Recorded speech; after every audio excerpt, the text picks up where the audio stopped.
Hi Pisces! This is Pisces Hub. Welcome to my channel. So for today's video, gagawa tayo ng daily reading for Pisces gamit ang ating tarot card. Okay? So alamin natin kung ano yung mga posibleng mangyari for Pisces sa araw na ito. Mga gabay mensahe ng ating tarot card for Pisces para sa araw na ito. Okay?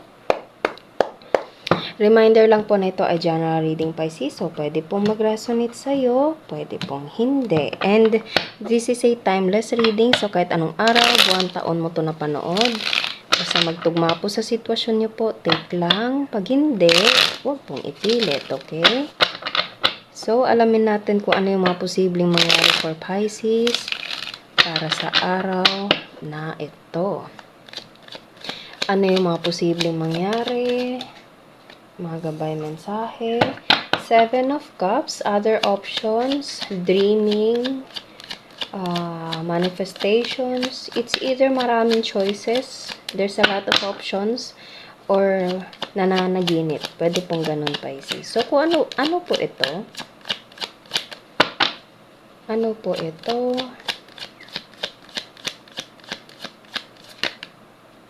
Lovers. Pwede you're dealing with someone na pwedeng karelasyon mo or may love interest sa'yo, Pisces, okay? And it's either you have a lot of choices, you have a lot of options, or this person na you're dealing with na maraming options, okay? Or kung hindi naman options, it's something like parang nananaginip, pwedeng recently lang, napanaginipan mo siya, napanaginipan ka niya, pwede pong ganon, okay? So, pwede you're dealing with a Gemini or you're dealing with someone na may water sign also. Gemini, bakit always kong sinasabi yung Gemini? So, pwedeng you're dealing with that sign, Pisces, or pwedeng meron kang sign na iyon, okay? Sun, Moon, or Rising po, okay? So, again, pwedeng you're dealing with a water sign, Pisces, Cancer, Scorpio. So, ano po ito?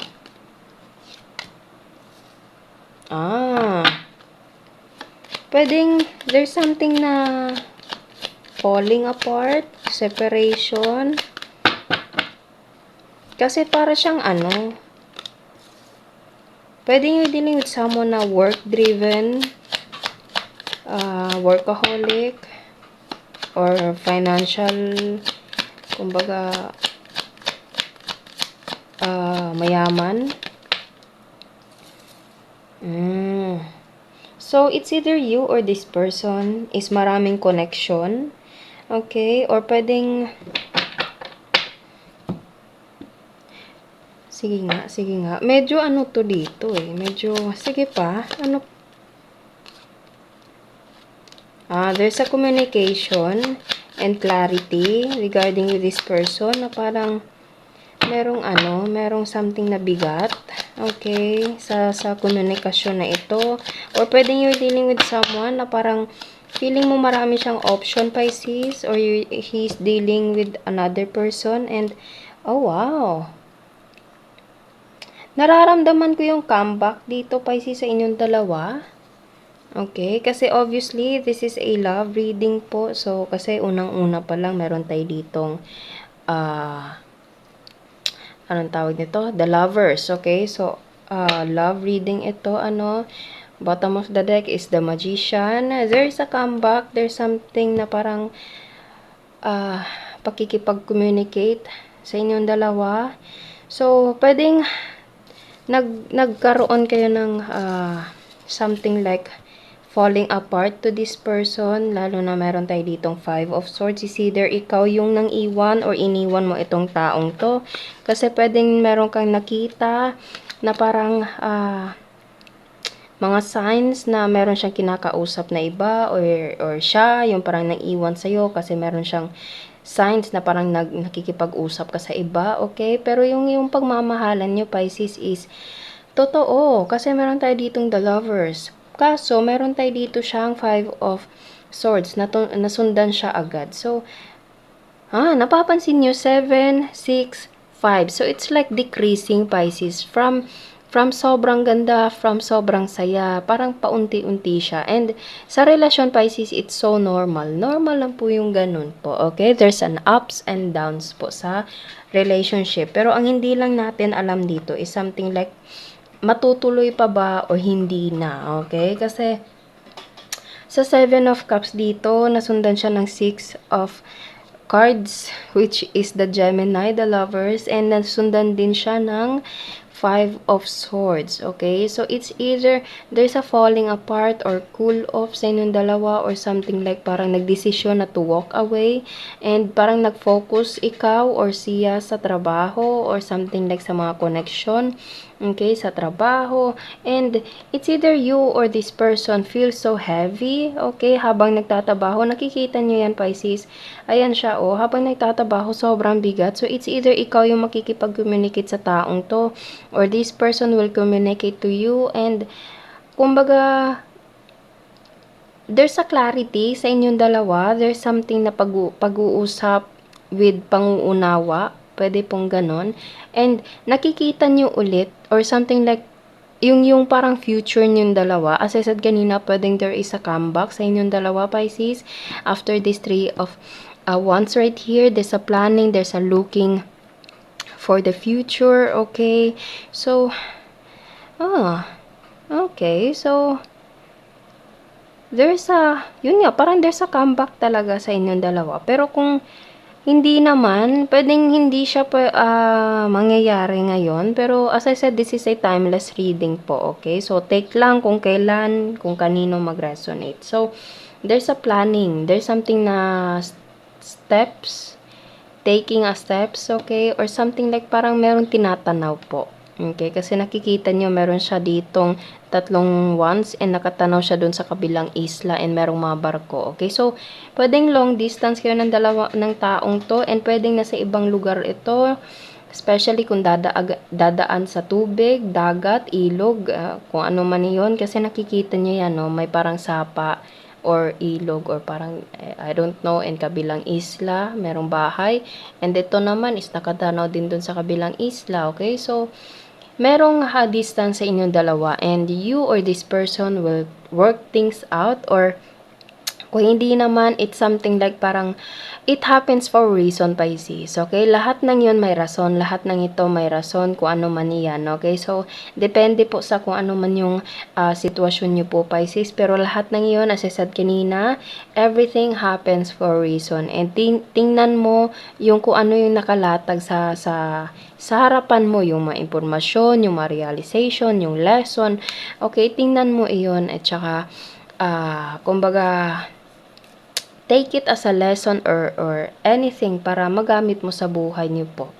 Okay, so it's either merong comeback, napapaniginipan mo itong taong to, napapaniginipan ka niya, or something like there's a fall apart, pero merong communication, it's either ikaw yung makikipag-communicate to this person, lalo na more on trabaho, okay, habang nagtatrabaho, sobrang bigat, okay, so there is something na komunikasyon. Okay? So, sige. Ano pa? Kuha siguro tayo ng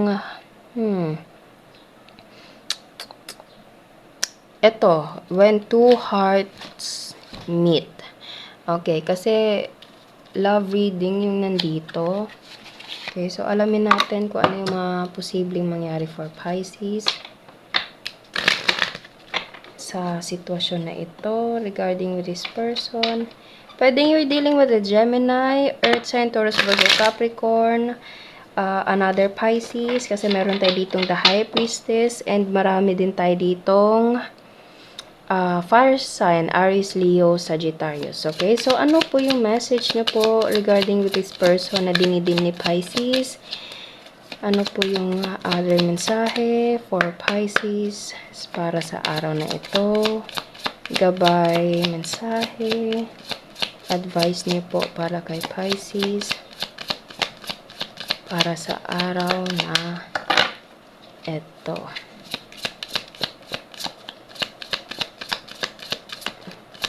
Okay, so walang mag-flip. Kuha siguro tayo ng The Keeper. Tingnan natin kung meron siyang advice sa inyo, Pisces, regarding with the situation. Kasi kung walang mag-flip sa ating cards, hindi po natin ipipilit. Okay? So, ano po yung may message po ba kayo for Pisces regarding with this person na dinidil niya? Ayun, may nag-flip. So, meron tayo ditong mature woman. So, pwede meron itong connection sa older feminine or pwedeng ikaw yung older Pisces. False person. Pwedeng merong connection sa biyanan.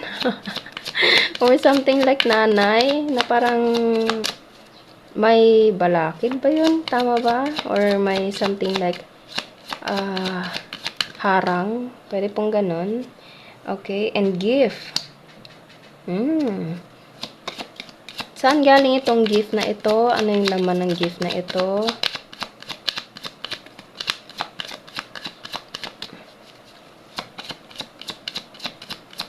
May message pa po. Despair. Is something like apology, Pisces? Or something like guilt? So, it's either ikaw yung makakatanggap or ikaw yung magbibigay. Concern and imprisonment. Okay, so this person is thinking so much about you and nagsisisi siya, maybe because mas nakinig siya dito, okay, to this person na dinidil niya na medyo matanda, pwedeng nanay niya to, Pisces, okay, and pwedeng meron nitong sinabi tungkol sa inyo, kasi pwedeng hindi pa kayo nakikita ng taong to, lalo na't meron kayong distance sa taong ito, Pisces, okay, pwede pong ganun po, okay, kung hindi, take lang kung saan mag-resonate. And this person or you have a lot of heavy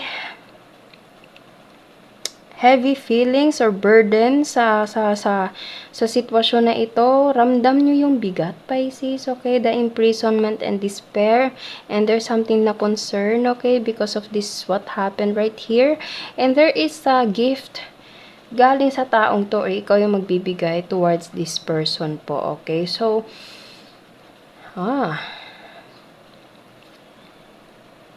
pero feel ko merong pag-uusap regarding to this person, okay? And sobra kang apektado sa kung ano man yung nangyari po. I don't know kung masaya ba to or hindi. Basta merong communication. And ito yung parang nangyari or nangyayari po. Okay, so kuha tayo ng mga initials, random words, kung sino or ano po yung mga konektado for Pisces para sa araw na ito. So, there's an D and A, W, T. Okay, so meron tayo ditong 4 na and meron tayo ditong company. Okay, so, yun po ang ating reading for Pisces sa araw na ito. Naway nag-resonate po. Huwag niyo po sanang kalimutan na mag-like at mag-subscribe po sa ating channel and click the bell button para ma-notify po kayo sa next videos na i-upload natin, okay? So, thank you Pisces and God bless!